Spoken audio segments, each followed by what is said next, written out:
सम्मेलन था। किन मुद्दों को लेकर के बसपा चुनाव लड़ रही है संभल और पूरे उत्तर प्रदेश में? पहली बार मुद्दे अनेक हैं। मुद्दे बेरोजगारी के हैं, मुद्दे लाइन ऑर्डर के हैं, मुद्दे किसानों के हैं। ये समझ लीजिए अनेक मुद्दे हैं। हमारी सरकार में जो दहशत का माहौल आज की सरकार में पिछड़ों में दहशत है, मुसलमानों में दहशत है, दलितों में दहशत है। हमारी सरकार में स्वतंत्र तरीके से सब समाज के लोग हैं, किसान हो, नौजवान हो, मुसलमान हो, सिख हो, ईसाई हो, बौद्धिस्ट हो, के साथ साथ आल प्रजा जितनी भी समाज हर समाज में बेटी सुरक्षित है। इस चुनाव में ये बात कही जा रही है कि दलित भाजपा की तरफ और मुस्लिम सपा और दूसरे दलों की तरफ जा चुका है, तो फिर आपके साथ कौन सा ऐसा वोट बैंक है जो बसपा को संजीवनी देगा? देखो एक बात ध्यान रखो, आज जितना भी हमारा मुसलमान है और जितना भी पिछड़े समाज का अगले समाज के लोग हैं, जो चाहते हैं अगर भारतीय जनता पार्टी को के बाद अगर किसी पूरे पैमाने पर हर समाज के लोग वोट देते हैं, आज की तारीख में तो बहुजन समाज पार्टी है, चाहे मुसलमान हो, चाहे दलित हो, चाहे पिछड़ा हो, चाहे अगवा हो। आज केवल एक ही चीज़ है, उनको मालूम है बहन जी की सरकार में सर समाज को सम्मान मिला है, सर समाज की भागीदारी रही, सर समाज को नेतृत्व करने का मौका मिला। फिर क्या वजह है बहन जी किसी भी मसले को लेकर बोल नहीं पाती, ट्विटर तक सीमित क्यों है? देखिए आप जो ट्वीट के बारे में कह रहे हो, किसी भी राजनीतिक दल का राष्ट्रीय अध्यक्ष करता है तो देश के प्रधानमंत्री पढ़ता है, देश के राष्ट्रपति पढ़ते हैं, देश के पार्लियामेंट मेंबर पढ़ते हैं, तो सांसद पढ़ते हैं, विधायक पढ़ते हैं, राज्यपाल पढ़ते हैं, राष्ट्रपति पढ़ते हैं।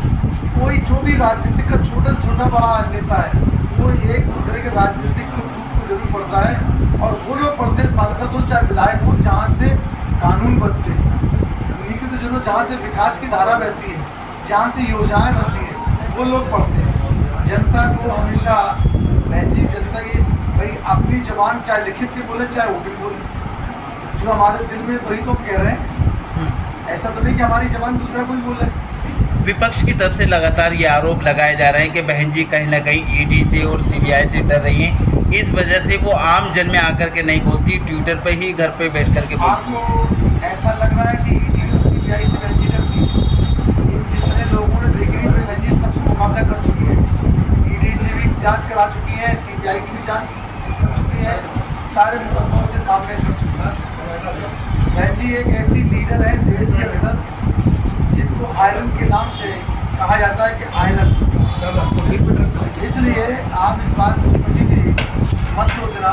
बहन जी अपने जो लोग माहौल को बिगाड़ना चाहते हैं, जो माहौल बिगड़ रहा था, सपा और भाजपा माहौल बिगाड़ती है, ये डराने का काम करती है और बहुजन समाज पार्टी मिलाने का काम करती है। बहन जी सब समाज को जोड़ना चाहती है, इस सब समाज में बांट के सियासत करना चाहती है। विधानसभा प्रत्याशी जो हैं वो आज इस कार्यक्रम में दिखाई नहीं दिए हैं, मेंबर शकील क्या कहते हैं? मेंबर शकील जो हैं वो विधानसभा प्रत्याशी रहे हैं। कल बेचारों का एक्सीडेंट हो गया, उनके बेटे थे, आपको मालूम है उनके बेटे नहीं थे हंसने। क्या कारण है? जो सांसद होते हैं बसपा के वो दूसरी पार्टियों की तरफ को विधानसभा में सांसद जिताने नहीं है।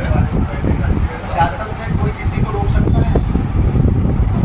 आप बताओ, संगठन नहीं जाना चाहिए, सियासत तो संगठन हमारा मजबूत है। उनके साथ जो प्रकरण हुआ था दानिश अली के, तो किस तरह से बसपा पार्टी साथ रही? पुरानी बातों को बहन जी ने कर दिया था, बात छोड़ो, ये पुरानी कोई किसी की बात है, वो दोबारा चुनाव चल रहा, चुनाव के मुद्दे पूछो, सर, मुद्दे पूछो, नौजवानों के मुद्दे पूछो। सर उत्तर प्रदेश में कितने मुस्लिम कैंडिडेटों को उतारा है मायावती? बहन जी ने सर समाज को भी लिस्ट जारी हो रही है, आपने देखा होगा, 7 तो अभी उतारी दी है, अगर 20-25 उतरे हैं तो 7 मतलब जो भागीदारी 20-25% की है वो देती है। ठीक है भैया। और अनेक जगहों पर पार्टी को सींच रहे, मेहनत कर रहे, उनका सबसे पहले खैर मकदम स्वागत करता हूँ। उन्हीं के साथ हमारी पार्टी के कैंडिडेट सोलक अली जो बहुत अच्छी फैमिली से वाबस्ता हैं, बहुत अच्छे घराने से, जो पहले विधायक भी रहे, जिनके वालिद साहब भी कई बार विधायक रहे, वो आज हमारी पार्टी के जो कैंडिडेट हैं उनका भी तहे दिल से शुक्रिया अदा करता हूँ। और सभी भाई लोगों से एक अपील करता हूँ कि सब लोग जोश और खरोश के साथ आज ही से चुनाव में लग जाएं। इंशाअल्लाह मुझे उम्मीद है कि इस बार एमपी बीएसपी का बनेगा इंशाअल्लाह। खुदा हाफिज, जय भीम, जय भारत। बनाकर के संभल में भेजा है, बहुत लेट आए लेकिन दुरुस्त आए। क्या लग रहा है कैसे जमीन तैयार करेंगे लोकसभा चुनाव के लिए आप? जमीन तैयार है, जो वर्कर होता है क्षेत्र में रहता है, जिसके पैरों के नीचे अपनी जमीन होती है, उसे तैयारी नहीं करनी पड़ती है, वो हर वक्त तैयार रहता है। सियासी आदमी जो ईमानदारी से है वो 24 घंटे और 12 महीने तैयार रहता है। आपका मुकाबला किससे है? तैयार है, तैयार करने की जरूरत नहीं है। संभल में आपका मुकाबला किससे है? हमारे मुकाबले में कोई नहीं है संबंध, दोनों मिला करके भी हमारा मुकाबला नहीं कर पाएंगे। ऐसा माहौल अब तक तैयार हुआ है, लोग समझ गया है, वोटर समझ गया है कि वोट कहाँ जाना चाहिए और किसके हित में जाना चाहिए, वोटर की सही कीमत कहाँ है वो समझ गया। किन किन मुद्दों को लेकर आप चुनाव में आए? ईमानदारी, विकास, मेहनत।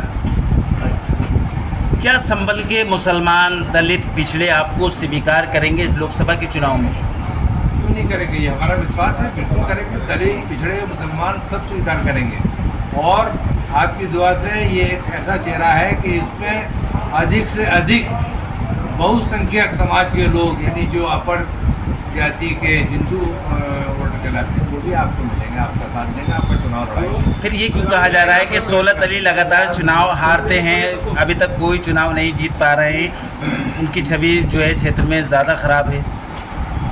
लोगों की गलतफहमी है ना। मैं चुनाव ऐसा हारा हूँ, मैं 4 बार, मेरे 20 साल तक फादर मेरे विधायक रहे, मैं भी विधायक रहा, लेकिन जब से इस समाज में जाति और बिरादरी का जहर पार्टियों ने बोना शुरू कर दिया अपनी रोजी रोटियाँ सेकने के लिए, तब से हम जैसे लोगों की कदर कम हो गई। जिन लोगों ने सारे समाज को कल्ले लगाने की बात की, उनकी कदर कम होती जा रही है, हम भी उनमें से एक हैं। और ये जहर बुभ रहा है, ये आप भी देख रहे हैं, हम भी देख रहे हैं, पूरा देश का, पूरी दुनिया देख रही है भैया है।